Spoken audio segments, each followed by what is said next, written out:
حضرت ابو ہریرہ رضی اللہ تعالیٰ عنہ سے روایت ہے، رسول اللہ صلی اللہ علیہ وسلم نے فرمایا، جس نے ہدایت کی طرف بلایا اسے پیروی کرنے والوں کے ثواب کے برابر ثواب ملے گا، اس سے ان کے اجر و ثواب میں کمی نہیں آئے گی، اور جس نے گمراہی کی طرف بلایا اسے پیروی کرنے والوں کے گناہوں کے برابر گناہ ہوگا، اس سے ان کے گناہوں میں کمی نہیں آئے گی۔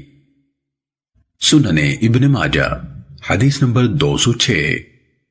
حضرت ابو جحیفہ رضی اللہ تعالیٰ عنہ سے روایت ہے، رسول اللہ صلی اللہ علیہ وسلم نے فرمایا، جس نے اچھا طریقہ جاری کیا اس پر اس کی وفات کے بعد عمل ہوتا رہا، اسے اس کا اپنا ثواب بھی ملے گا اور ان لوگوں کے برابر مزید ثواب بھی ملے گا، البتہ ان کے اجر و ثواب میں کوئی کمی نہیں کی جائے گی۔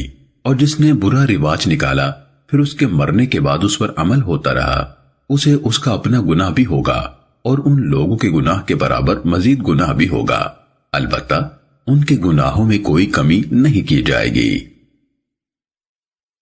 سنن ابن ماجہ حدیث نمبر 207۔ حضرت عثمان بن عفان رضی اللہ تعالیٰ عنہ سے روایت ہے، اللہ کے رسول صلی اللہ علیہ وسلم نے فرمایا، تم میں سے بہتر وہ ہے جس نے قرآن سیکھا اور سکھایا۔ ایک روایت میں راوی سفیان کے یہ لفظ ہیں، تم میں سے افضل وہ ہے۔ سنن ابن ماجہ حدیث نمبر 211۔ حضرت عثمان رضی اللہ تعالیٰ عنہ سے روایت ہے، رسول اللہ صلی اللہ علیہ وسلم نے فرمایا، تم میں سے افضل وہ ہے جو قرآن کا علم حاصل کرے اور اس کی تعلیم دے۔ سنن ابن ماجہ حدیث نمبر 212۔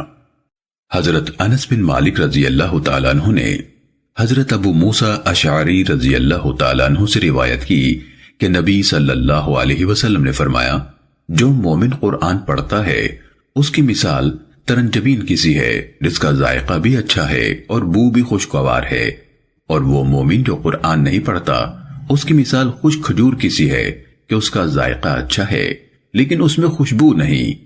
جو منافق قرآن پڑھتا ہے اس کی مثال نازبو کسی ہے، اس کی خوشبو تو اچھی ہے لیکن ذائقہ تلخ ہے، اور جو منافق قرآن نہیں پڑھتا اس کی مثال تم میں کسی ہے، اس کا ذائقہ بھی تلخ ہے اور خوشبو بھی نہیں۔